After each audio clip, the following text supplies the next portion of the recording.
नमस्कार, मैं हूं अंकुर और आप देख रहे हैं सत्यहिंदी.com। आइए एक नजर डाल लेते हैं अब तक की सुर्खियों पर। मुंबई पुलिस ने मंगलवार को बेंगलुरु के एक इंजीनियरिंग के छात्र विशाल झा को बुल्ली बाई मामले में गिरफ्तार कर लिया है। उसे पूछताछ के लिए सोमवार को मुंबई लाया गया था। घंटों पूछताछ के बाद उसकी गिरफ्तारी हुई है। इस मामले में एक और शख्स को हिरासत में लिया गया है। मुंबई पुलिस ने कहा है कि मामले की मुख्य आरोपी उत्तराखंड से हिरासत में ली गई एक महिला है।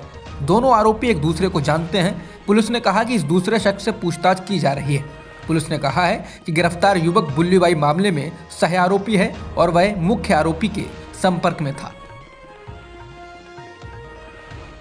एएनआई की रिपोर्ट के अनुसार मुख्य आरोपी महिला बुल्ली बाई ऐप से जुड़े 3 अकाउंट हैंडल कर रही थी। सह आरोपी विशाल कुमार ने खालसा सुप्रीमेसिस्ट के नाम से खाता बनाया था। पुलिस के अनुसार 31 दिसंबर को उसने अन्य खातों के नाम बदलकर सिख नामों से मिलते जुलते कर लिए। फर्जी तौर पर खालसा खाताधारक के रूप में दिखाया गया। मुंबई पुलिस की यह कार्रवाई इसलिए हो रही है कि वो ओपन सोर्स प्लेटफॉर्म गिटहब का इस्तेमाल करते हुए बुल्ली बाई ऐप बनाई गई और इस पर सैकड़ों मुस्लिम महिलाओं की तस्वीरें अपलोड की गई थी। इसमें खासकर उन महिलाओं को निशाना बनाया गया जो सामाजिक मुद्दों पर मुखर रही हैं। इसमें पत्रकार से लेकर सोशल एक्टिविस्ट तक शामिल हैं। जिस बुल्ली बाई ऐप से सैकड़ों मुस्लिम महिलाओं को निशाना बनाया गया था, उसमें से एक हैदराबाद की मुस्लिम महिला एक्टिविस्ट खालिदा परवीन भी हैं।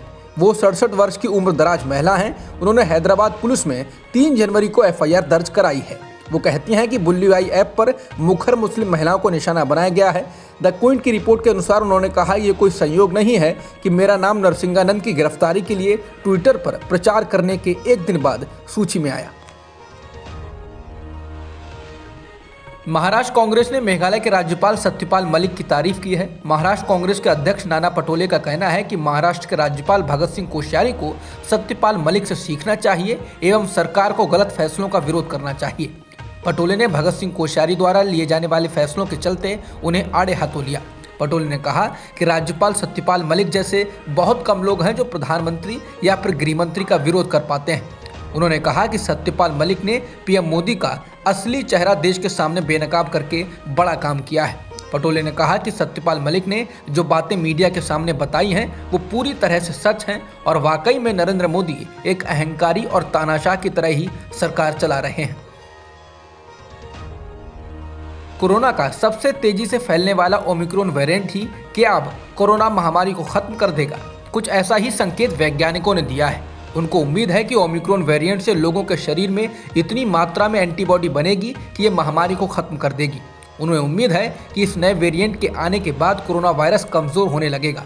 उनका मानना है कि हम कोविड-19 को पूरी तरह से खत्म नहीं करने जा रहे हैं, लेकिन हम इस महामारी के चरण से बाहर निकलेंगे और एंडेमिक यानी इसके खत्म होने के चरण में जाते हुए दिखेंगे। इसे यूं भी कह सकते हैं, ये एक आम फ्लू की तरह हो जाएगा। ब्लूमबर्ग की रिपोर्ट के अनुसार कैलिफोर्निया विश्वविद्यालय सैन फ्रांसिस्को में इम्यूनोलॉजिस्ट मोनिका गांधी ने कहा, हम अब पूरी तरह से अलग चरण में हैं। वायरस हमेशा हमारे साथ रहेगा, लेकिन मुझे उम्मीद है कि ये वेरिएंट इतनी इम्यूनिटी का कारण बनता है, ये महामारी को खत्म कर देगा। कोरोना के बढ़ते मामलों को देखते हुए दिल्ली सरकार ने वीकेंड कर्फ्यू लागू करने का फैसला किया है। वीकेंड कर्फ्यू का सीधा मतलब है कि दिल्ली में शनिवार और रविवार को कर्फ्यू रहेगा।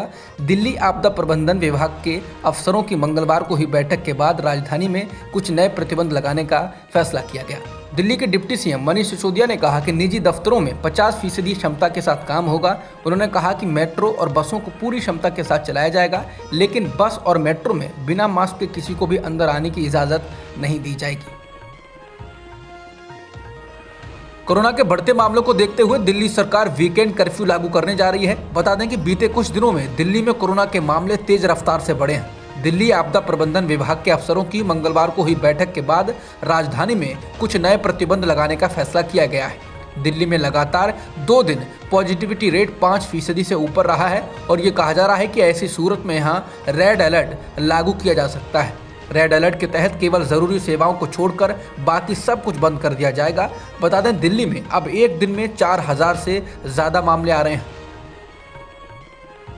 गोवा से मुंबई के लिए निकले कार्डेलिया क्रूज में 66 यात्रियों के कोरोना पॉजिटिव आने के बाद हंगामा मच गया है। इसके बाद इसमें सवार यात्रियों के उतरने पर रोक लगा दी गई है। ऐसे में जो लोग पॉजिटिव हैं और जो लोग नेगेटिव हैं वे सभी लोग इस क्रूज पर ही मौजूद हैं। जो यात्री नेगेटिव हैं उनमें इसे लेकर बेहद गुस्सा है। कई यात्रियों ने क्रूज के अंदर ही धरना शुरू कर दिया।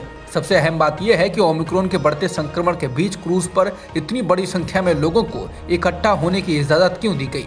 क्रूज पर 2000 से ज्यादा लोग मौजूद हैं। क्रूज के अंदर से जो वीडियो फोटो सामने आए हैं उनमें दिखता है कि लोगों में काफी नाराजगी है और वो मांग कर रहे हैं कि उन्हें नीचे उतरने दिया जाए। कोरोना के बढ़ते संकट के बीच अब पंजाब में भी पाबंदियां लागू कर दी गई हैं। पंजाब सरकार ने राज्य के सभी शिक्षा संस्थानों को बंद करने का आदेश दिया है। इसके साथ ही राज्य में रात 10 बजे से सुबह 5 बजे तक कर्फ्यू लगेगा। आदेश में कहा गया है कि राज्य में सभी bar, cinema hall, multiplex, malls, restaurant, spa, संग्रहालय और चिड़ियाघर केवल 50% लोगों को ही बुला सकेंगे। इसके अलावा सरकारी दफ्तरों में वही लोग जा सकेंगे जो पूरी तरह से वैक्सीनेटेड हैं। खेल परिसरों और स्टेडियम में केवल राष्ट्रीय और अंतर्राष्ट्रीय प्रतियोगिताओं में हिस्सा लेने वाले खिलाड़ियों को ही जाने दिया जाएगा। दिल्ली के मुख्यमंत्री अरविंद केजरीवाल कोरोना पॉजिटिव आ गए हैं। केजरीवाल ने खुद ट्वीट कर इस बारे में जानकारी दी है। उन्होंने कहा है कि उन्हें हल्के लक्षण हैं और उन्होंने खुद को घर में आइसोलेट कर लिया है। मुख्यमंत्री ने अपील की है कि बीते कुछ दिनों में जो भी लोग उनके संपर्क में आए हैं वे खुद को आइसोलेट कर लें और अपना टेस्ट भी करवा लें। बता दें कि बीते दिनों में केजरीवाल चुनावी राज्य उत्तराखंड और पंजाब का दौरा करते रहे हैं। ऐसे में हो सकता है कि उनके संपर्क में आए हुए कुछ लोग कोरोना पॉजिटिव हो गए हों। उधर दिल्ली में कोरोना वायरस अपनी रफ्तार पकड़ रहा है। दिल्ली बीजेपी के सांसद मनोज तिवारी भी कोरोना वायरस से संक्रमित हो गए हैं। तिवारी ने मंगलवार को ट्वीट कर इस बात की जानकारी दी है। उन्होंने कहा है कि वो 2 जनवरी की रात से ही अस्वस्थ महसूस कर रहे थे। हल्का बुखार और जुकाम होने के कारण उत्तराखंड में विधानसभा चुनाव के प्रचार में भी नहीं जा पाए और आज उनका कोरोना टेस्ट पॉजिटिव आया है। दिल्ली बीजेपी के अध्यक्ष रहे तिवारी ने कहा कि उन्होंने एहतियात बरतते हुए अपने आप को सोमवार को ही आइसोलेट कर लिया था। उन्होंने लोगों से अपील की है कि वो अपना और अपने परिवार का ध्यान रखें। प्रधानमंत्री नरेंद्र मोदी ने मंगलवार को इम्फाल में एक सभा को संबोधित करते हुए कहा कि पूर्वोत्तर क्षेत्र और मणिपुर भारत के विकास में एक बड़ी भूमिका निभा रहे हैं। मोदी ने इसके साथ ही कहा कि पिछली सरकारों ने इस क्षेत्र की उपेक्षा की, जिसके परिणाम स्वरूप लोग देश के बाकी हिस्सों से अलग थलग पड़ गए। पीएम मोदी ने इससे पहले चुनावी राज्य मणिपुर में 4800 करोड़ रुपए की कई विकास परियोजनाओं का उद्घाटन किया था। उन्होंने 5 राष्ट्रीय राजमार्ग परियोजनाओं की आधारशिला भी रखी और मणिपुर के लोगों को 2387 मोबाइल टावर समर्पित किए।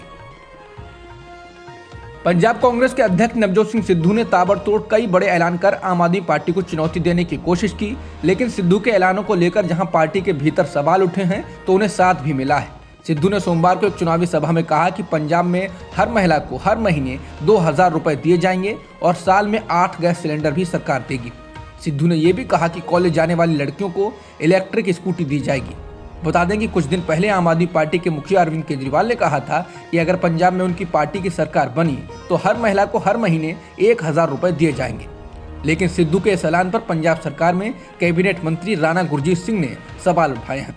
उन्होंने कहा कि सिद्धू के ये ऐलान कांग्रेस के घोषणा पत्र का हिस्सा होते हैं या नहीं, ये अभी तय होना बाकी है और इससे लोग गुमराह होते हैं। वहीं दूसरी ओर सिद्धू को पंजाब कांग्रेस के पूर्व अध्यक्ष शमशेर सिंह दूलो का साथ मिला है। दूलो ने पत्रकारों से बातचीत में कहा कि नवजोत सिंह सिद्धू माफिया के खिलाफ बोल रहे हैं, लेकिन उनकी कोई सुनवाई नहीं हो रही। शमशेर सिंह दूलो ने कहा कि सिद्धू के कहे हुए का कोई असर नहीं हो रहा है। अब तक की खबरों में इतना ही। बाकी खबरों के लिए बने रहिए सत्यहिंदी.com के साथ। सत्य हिंदी का ऐप डाउनलोड करें गूगल प्ले स्टोर पर।